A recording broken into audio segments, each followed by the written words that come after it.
queridos amigos, boa noite para cada um de vocês. Tudo bem, meus irmãos, minha amiga, meu irmão em Cristo Jesus? Amém? Amigos, quero pedir uma oração para todos vocês, né? Porque não sei se todos sabem, mas enfim. Desde terça-feira, salvo engano, terça, né? Terça de madrugada. Isso, terça de madrugada aqui em Portugal começou aí as enchentes, né? Mas enchente, criatura, a tempestade. A tempestade, isso. Tempestade provocou a enchente, correto? É isso. E de terça-feira para cá, portanto, daqui a 2 dias irá fazer uma semana, estamos aí por todo o país com este caos, né? E peço que vocês orem por nós, orem pela ADRA, né, Portugal. Ela está por todo o país e também nas ilhas, Madeira e Açores, auxiliando as pessoas de alguma maneira no que diz respeito aí à tragédia, né? Perda de casa ou reparação de casa, de móveis, alguma coisa, enfim, consertar, arrumar, né? Limpar, né? Então tem muito serviço pela frente, né? Nos próximos meses, né? Doações de água, enfim, de vários utensílios domésticos, né? E não domésticos também, né? Mas que precisam. E eles pedem as nossas orações e eu estou colocando você também para que orem por nós, tá bem? Então, há lugares que estão melhores, há lugares que estão piores, né? Mas, enfim, de maneira geral, o país todo está em alerta máximo, né? Para os próximos dias, pelo menos até o momento, alerta indefinidamente, né? E conto com as suas orações, tá bem? Então vamos para a lição, querido. A lição dessa semana vem com um título maravilhoso, pá. Confiança apenas em Cristo. Amém? Quem confia em Cristo, erga a mão. Oh, glória. Amém? Eu amo e confio em Cristo, né? Eu espero que você também, né? Ame e confie em Cristo. Aqui, no verso áureo da semana, diz assim: para conhecê-lo e a virtude da sua ressurreição e a comunicação das suas aflições, sendo feito conforme a sua morte, para ver se de alguma maneira posso chegar à ressurreição dos mortos. O que Paulo está querendo dizer aqui? Primeiro, ele tem um desejo ardente, maravilhoso, incandescente em seu coração, né, por conhecer a Cristo Jesus. Será que eu falo para alguém nesta noite de estudo da palavra de Deus que quer conhecer a Deus, deseja ardentemente conhecer a Jesus Cristo? Eu espero que sim, né? Porque senão, com certeza, você não estaria aqui neste momento a estudar comigo, correto? Então, isso já é o indicativo de que você quer estudar, quer conhecer, quer aprender mais a respeito de Cristo Jesus. Amém? Tanto eu quanto você, né? Queridos, a salvação, ela é somente pela graça, ok? Somente pela graça, né?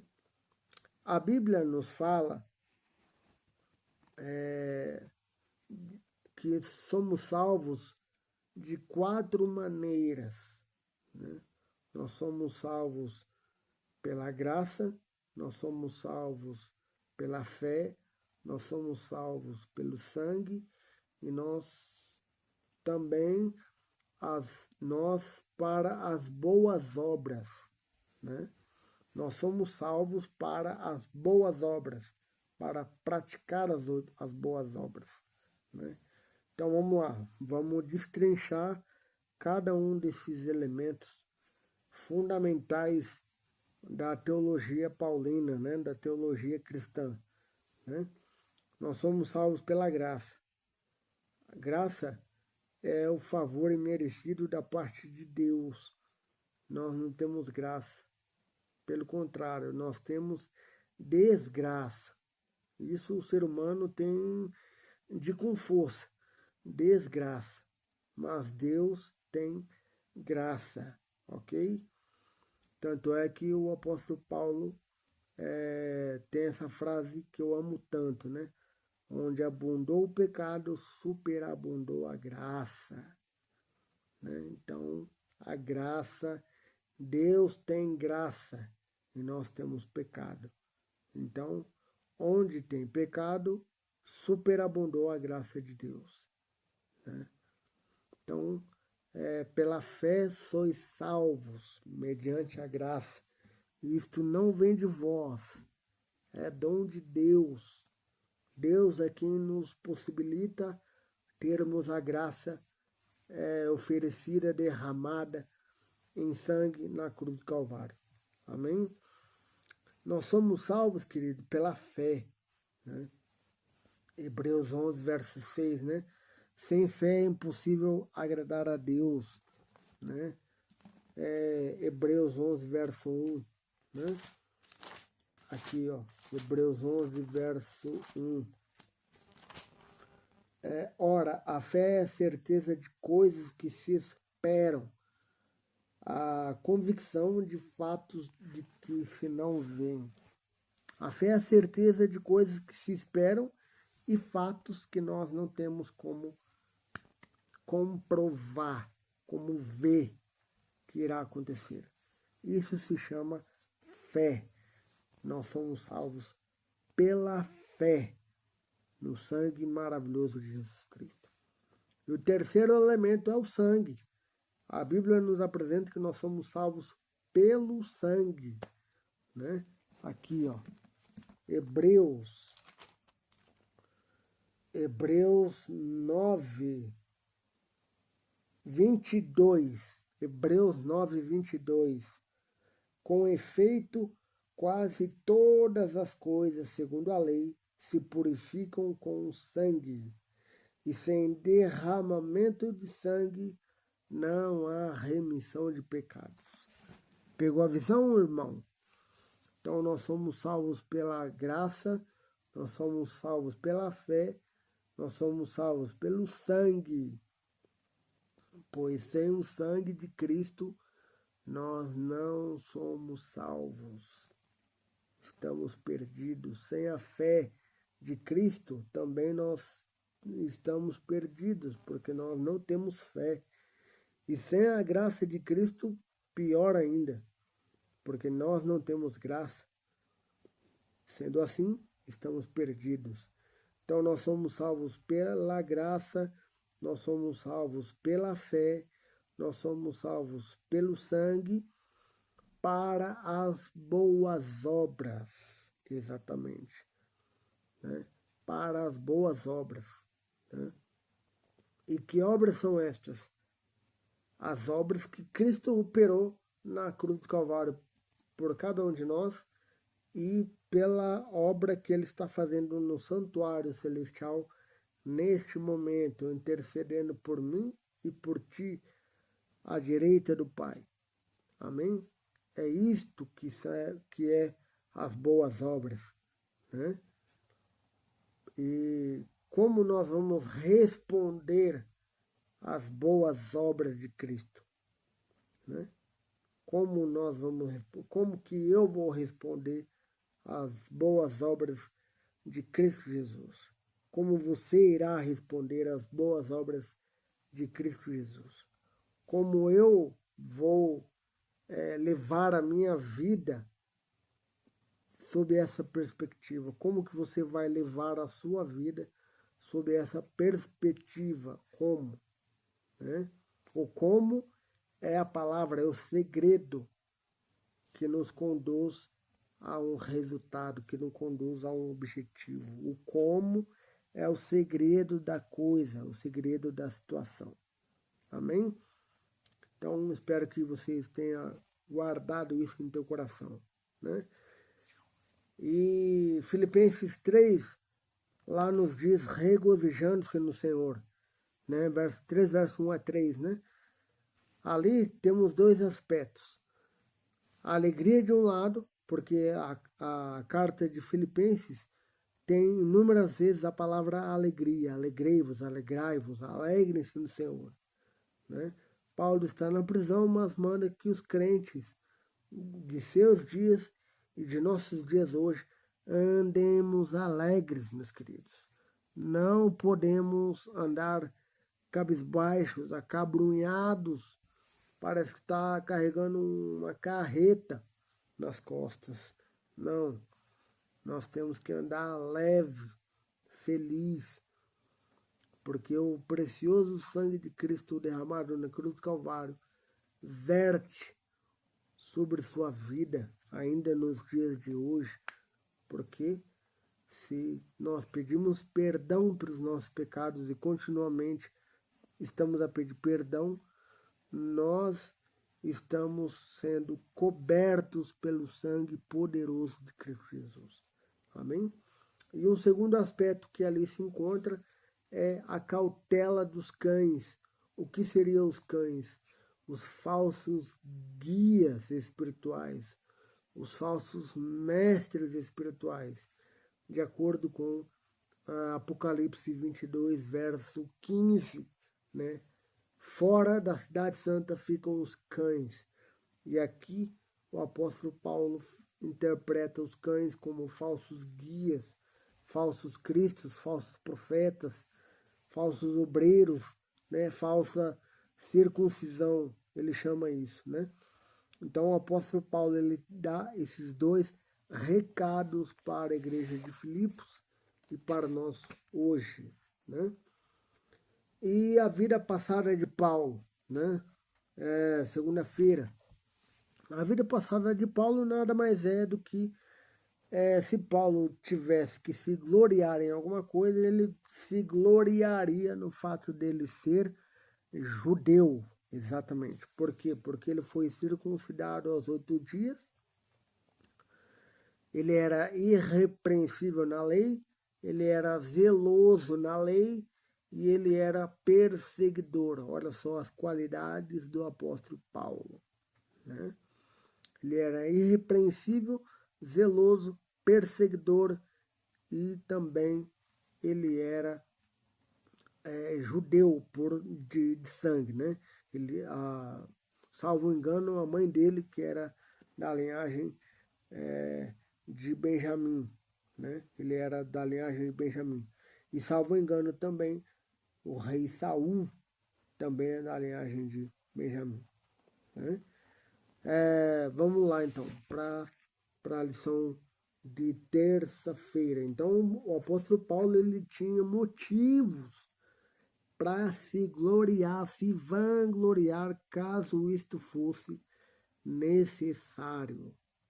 Mas como não é, ele deixou todo esse legado, né, para trás, né?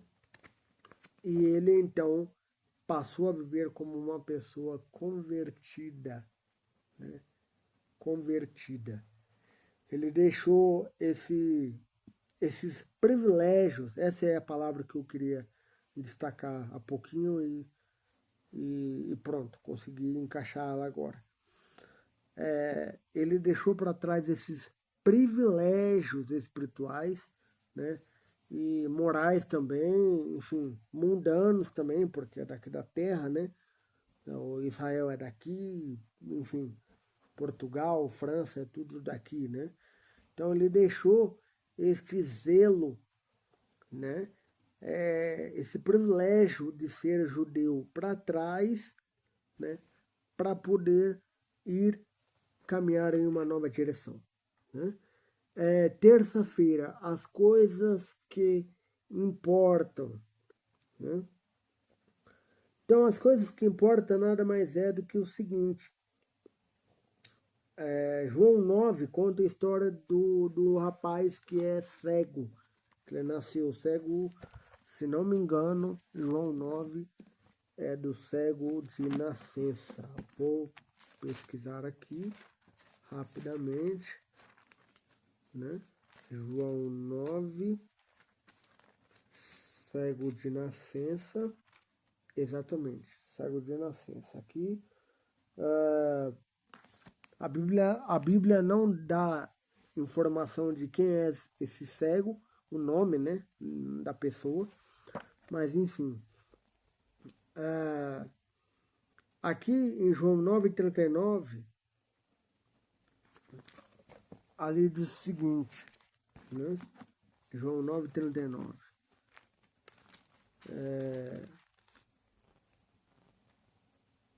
Prosseguiu Jesus: Eu vim a este mundo para juízo, a fim de que os que não veem, vejam, e os que veem se tornem cegos. Aqui, Jesus está fazendo uma crítica duríssima para os fariseus, para os doutores da lei. Está fazendo uma crítica duríssima. Por quê? Porque no capítulo 8, Jesus arrebenta com todos eles quando a mulher é posta em adultério e ela deveria ser então apedrejada na lei de Moisés, certo?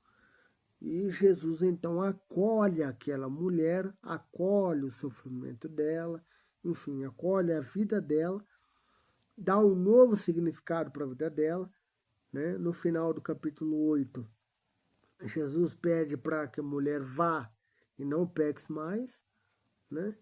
E isso os doutores da lei, os fariseus, enfim, né, ficaram possuídos, irados de ódio. Né? E aí, então, veja bem, como de uma situação desemboca em outra situação. Né? A situação de João 8 não era suficiente, né, para arranjar encrenca, briga, conflito. Foi necessário um outro problema para agravar a situação. A cura do cego no dia de sábado, meus queridos. Exatamente. A cura do cego no dia de sábado. A Bíblia não descreve, né, talvez, não dá para saber se o perdão da mulher foi na sexta e a cura foi no sábado ou se passou uma semana. Né? A Bíblia não dá claramente essa cronologia. Né? Mas aqui, na cura do cego de nascença, podemos perceber que os doutores da lei estavam furiosos, né? Porque Jesus estava praticando o bem. Né? E aqui, então, aí vem o que Jesus disse, né? A fim de que os que não veem, vejam, e os que veem sejam cegos. Ou seja, essa é a crítica para os doutores, para os fariseus, né? Por quê? Porque eles deveriam enxergar e eles acabaram por se fazer de cegos. E aqueles que não deveriam enxergar, né, os gentios, enfim, a população, né, de modo geral, foram eles que acabaram enxergando a pessoa maravilhosa de Cristo Jesus. Né? E você? Será que você tem